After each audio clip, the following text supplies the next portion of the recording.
मी औरंगाबादला उभारलेला आहे. उद्या तुम्ही हे सुरू नाही केले तर बहुतेक आम्ही सगळं महाराष्ट्राभरमध्ये अशाच प्रकारचं आंदोलन सुरू करू.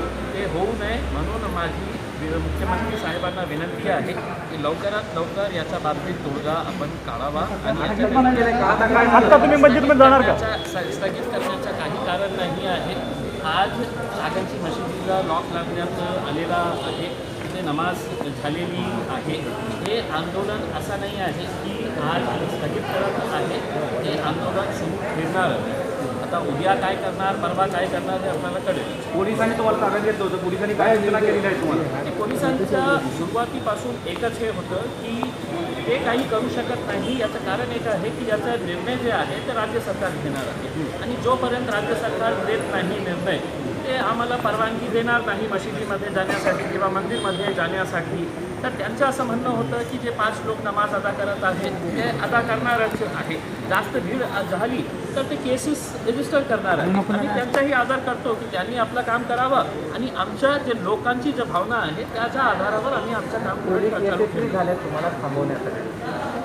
तसं कॉम्पिटिशन सारखं नाही होतं की कोण सक्सेसफुल होणार, कोण यशस्वी होणार आणि कोण बरोबर. मुद्दा समजून घ्यावा. हे मुद्दा जे आहे ना, हे झुकलेली जे सरकार आहे त्यांना जागरूक करण्यासाठी हे सगळं काही करण्यात आलं होतं. आज तुम्ही हे समजा की आम्ही काही लोकांना बोलवलं नाही होतं. मी हजारोच्या संख्येनं लोकांना एकत्र केलं असतं. मी 25 लोकांना घेऊन मशिदीमध्ये जाणार होतो एका चांगल्या कामासाठी की मंदिर मस्जिद उघडण्यासाठी. मी बंद करण्यासाठी जात नाही होतो. ते उघडण्यासाठी आम्ही चाललेलो होतो. ज्या पोलिसांचा इतकं मोठं बंदोबस्त होतं तर मी पण हैराण झालं की मतलब असं काय करायला आपण चाललेल्या. पोलिसांच्या आंदोलनानंतर मंदिर या ठिकाणी हलू नको ना. दुसरं म्हणजे हे काय फिक्स होतं का पोलिसांचा असं नाही आहे. काय आहे की आपण जे अर्ज लावायचे आहे ते तुम्ही लावू शकतो. पण हे आहे की मी जसं म्हटलेलं आहे की आम्ही हे आंदोलन सुरू ठेवणार म्हणजे सुरू ठेवणार आहे. जसं आम्ही घोषणा केली होती आम्ही या मंदिराला जाणार आहे, खडकेश्वरच्या महादेवच्या मंदिराला मध्ये जाणार आहे. इतकं बंदोबस्त. आता आम्हालाही कळालेलं आहे जेव्हा जाताना आम्ही गुपचूप जाऊ आणि तिथे जाऊन कधी जाऊ शकतो. प्रकाश आंबेडकरांच्या आंदोलनानंतर सरकारची भूमिका स्पष्ट केली होती की काय नेमकं सरकारला सांगायचं आहे. तरी काल आणि आज हे स्टंटबाजी सुरू असल्याचा आरोप प्रकाश आंबेडकर साहेबांची वेगळी पार्टी आहे. त्यांनी आपल्या त्यांच्या आंदोलनानंतर सरकारने भूमिका स्पष्ट केली होती की मंदिर मस्जिद उघडण्यासंदर्भात. तरीही तुम्ही सरकारच्या भूमिका स्पष्ट झाल्यानंतर सुद्धा हे सगळं आंदोलन करताना स्टंट असल्याचा आरोप होतोय. मला कोणी नाही सांगितलं.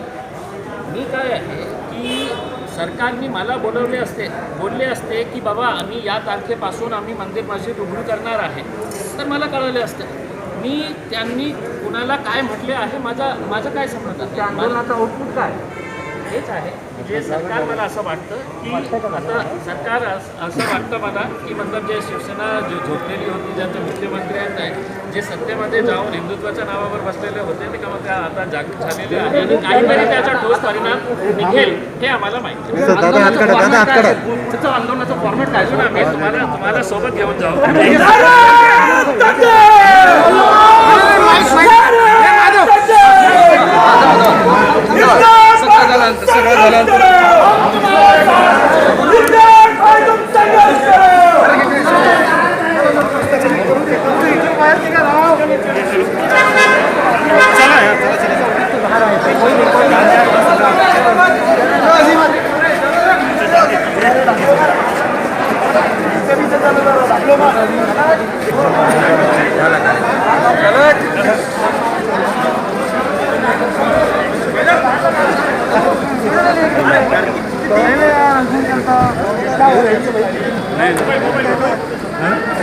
मोबाईल हटवणार.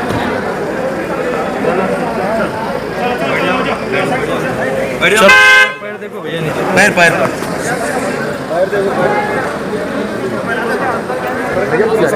अभी नहीं ऑफिस जाके फिर चलो चलो चलो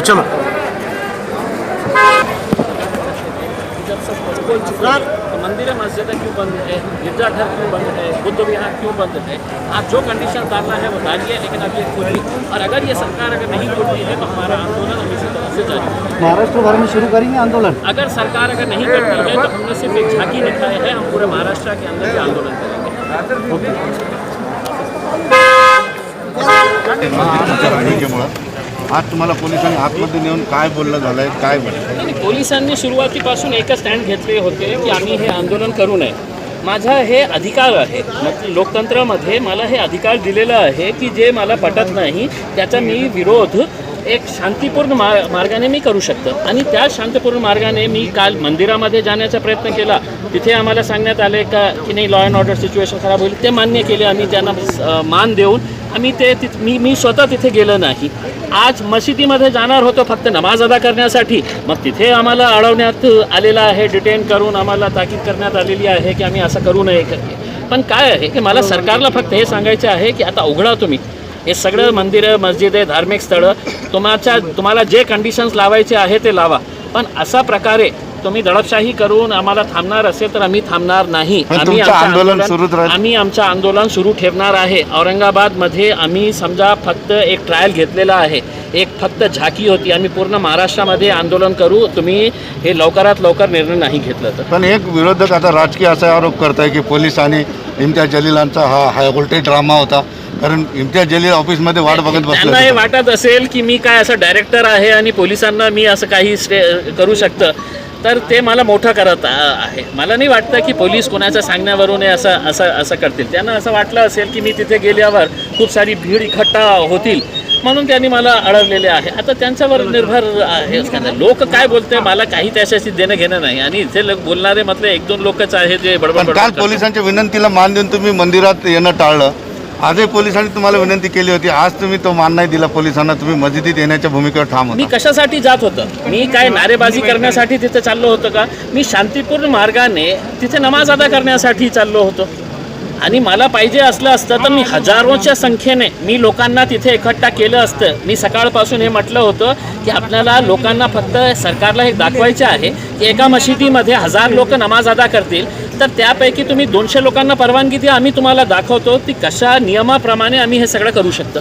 तर तुमच्या मतलब ताब्यात घेतल्याची वार्ता कळल्याने अनेक ठिकाणी ग्रुप जमा होत आहेत, अनेक जमाव त्यांना काय आव्हान करणार? मी सुरुवातीपासूनच मी लोकांना आवाहन करेल की याचा विरोध दर्शवण्याचं काही कारण नाही आहे.